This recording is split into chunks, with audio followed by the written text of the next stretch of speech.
4 letters and an apostrophe. The thought began to tragically take form in her mind. The ramp of the chain ferry, also known locally as the floating bridge, clattered and scraped metallically as it lowered onto the concrete slipway. Immediately a handful of passengers hurried off the vessel and stepped onto the land of West Cowes. She heard the engine of a car rev up and then pass her as she made her way along Bridge Road. 2 other cars followed, and then there was a kind of pause. She heard a seagull shriek and then listened to a pennant flapping from the mast of a distant yacht. She discerned the faint footsteps of people on the pavement as they walked towards the centre of the town. She glanced up. The sky was a beautiful blue.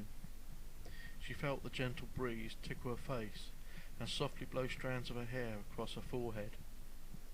On this day, she is more aware of what it was to be alive than any other day. She attempted paradoxically to conceive the inconceivable. Nothingness. Oblivion. She reached down into her coat pocket. The photo was safely still there. 4 letters and an apostrophe. 3/4 of the way along Medina Road, she halted. It was the spot where the photo had been taken. She slipped the picture out of her pocket and turned to face the road she had just walked along. The print was dog-eared and had been taken nearly 2.5 decades ago. She held the photo in her right hand at arm's length. She needed to see what he had seen all those years ago. The photo showed a young woman in a halter-neck top with a short skirt on a sunny day. The woman, though smiling, looked serious. She was an attractive, though not beautiful woman, with long curly auburn hair and neat featured with big blue eyes. She was slim, yet large-breasted. She could understand why he'd want to take a photo of this woman. It was, of course, her.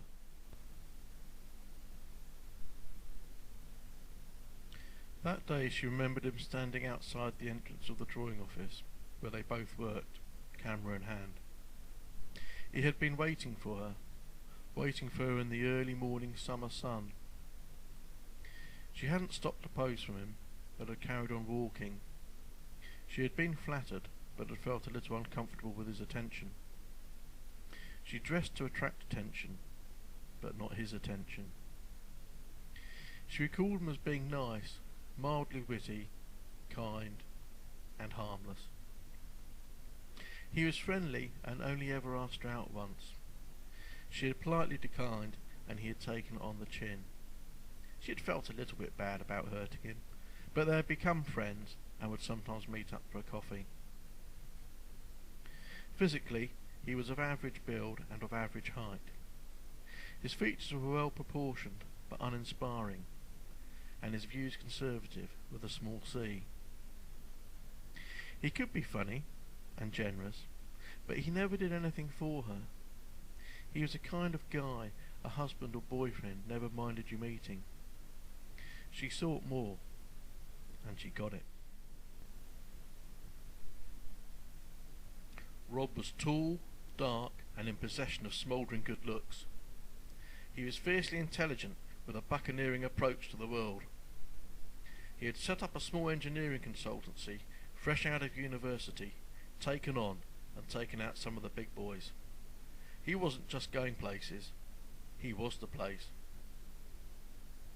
He had picked her up in the Ride Queen, an old paddle steamer converted into a nightclub and moored along the River Medina. He had swept her off her feet and then married her in 6 weeks. He had taken her around the world as he negotiated contracts and secured work. He appeared to borrow recklessly, but the risks always paid off. Handsomely. When they'd returned to the island, it wasn't just with suntans. She was pregnant. He rented out a quaint little cottage near Osborne House for her, and then took off to take on the rest of the world again.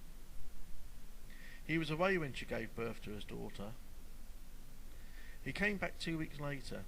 Something had changed. She plonked the baby in his arms, thinking he would be overjoyed. "It's not mine. Neither of us have red hair."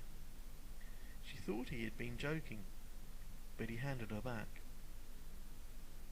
"I'm leaving you, and you'll have to move out. I've lost everything. I'm bankrupt," he stated without emotion. He then walked out, pulling the door quietly behind him. She then placed the baby, which was his, in the cot. She sank to her knees and cried to the early hours. She was just 20 and now a single parent. She would never see Rob again, nor would her daughter. 4 letters and an apostrophe. The council set her up in a house in Vectis Road. She hated it there, but what could she do?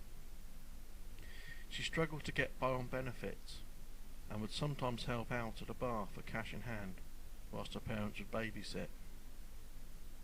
It was a miserable existence, and she would constantly yearn for the time when she travelled the world. Then one day, she got a knock on the door. It was Tony from the drawing office. The drawing office she had left when she had married Rob. She had been genuinely pleased to see him. He was a nice man. She didn't fancy him, and never would, but she felt fondness for him. He started popping round on a regular basis, and would take her and the little one out in his car at weekends. It kind of surprised her when they ended up in bed. She never thought she could sleep with a man she neither loved nor fancied, but with her eyes closed, she could imagine it was Rob. Wildly passionate Rob. 4 letters and an apostrophe. It had made sense when they had purchased a 3-bedroom house in Hefford Road. Tony had steadily progressed at work and was on a good income. He had been kind and perhaps more importantly patient with her daughter as she grew up. They had got married after 3 years, but despite Tony's desire to have children together, she had refused. The problem was that she couldn't stop thinking about Rob. She had made discreet inquiries about him from time to time. Apparently he had got through his bankruptcy and was now in employment. He also had another wife and a couple of kids. That had hurt. The years became decades, and her daughter left home to train as a nurse. She now had a well-paid job in the local hospital as an administrator, and Tony was now a manager.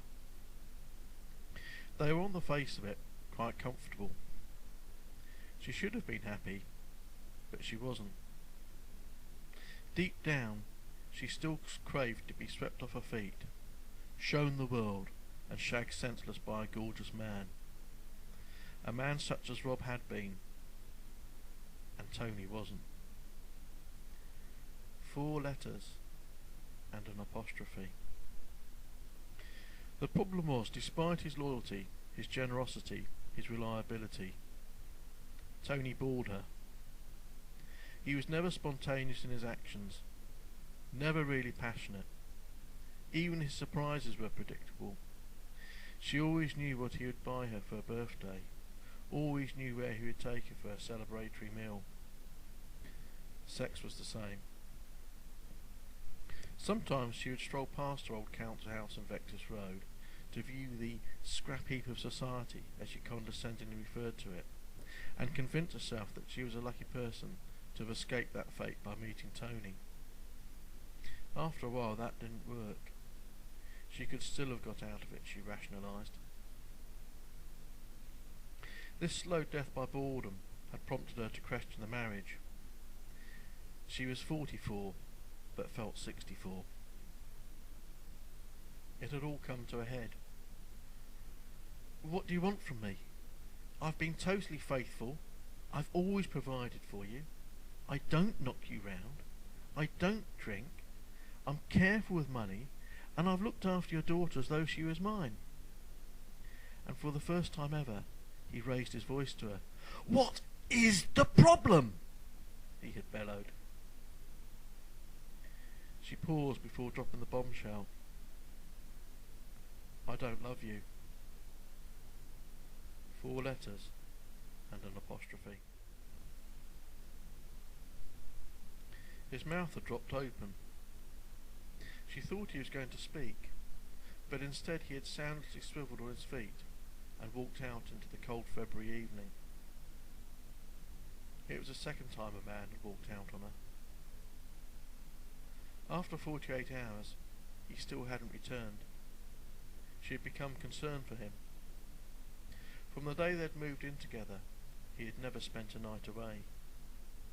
It was 2 nights now. She phoned the police, but they were already on their way. Within 15 minutes, an officer was at her door.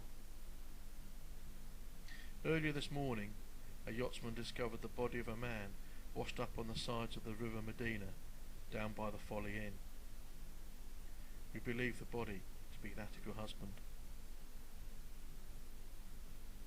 For some reason, she had remembered the photo taken all those years ago by Tony. She had kept it separate in a drawer because shortly after she had met Rob. But now, she realised with tragic insight that Rob was just a fantasy. Her feelings for Tony had never percolated into her thoughts. She had been blinded by an impossible dream. I don't love you. I don't love you. I don't love you. The callous words echoed within her mind. 4 letters and an apostrophe had murdered a man. A good man. A kind man. A loving man. She had wielded that word, consisting of 4 letters and an apostrophe, as effectively as an assassin with a knife. I do love you, she mumbled dreamily in the street. She slid the picture back into her pocket and saw that the sun was low in the sky. It occurred to her that if she kept walking west, then the sun would never set on her. She turned and indeed headed west towards the town. Once through the town, Gurnard would be next. Yarmouth, Lymington, Bournemouth, Devon, Cornwall, America. 4 letters and an apostrophe.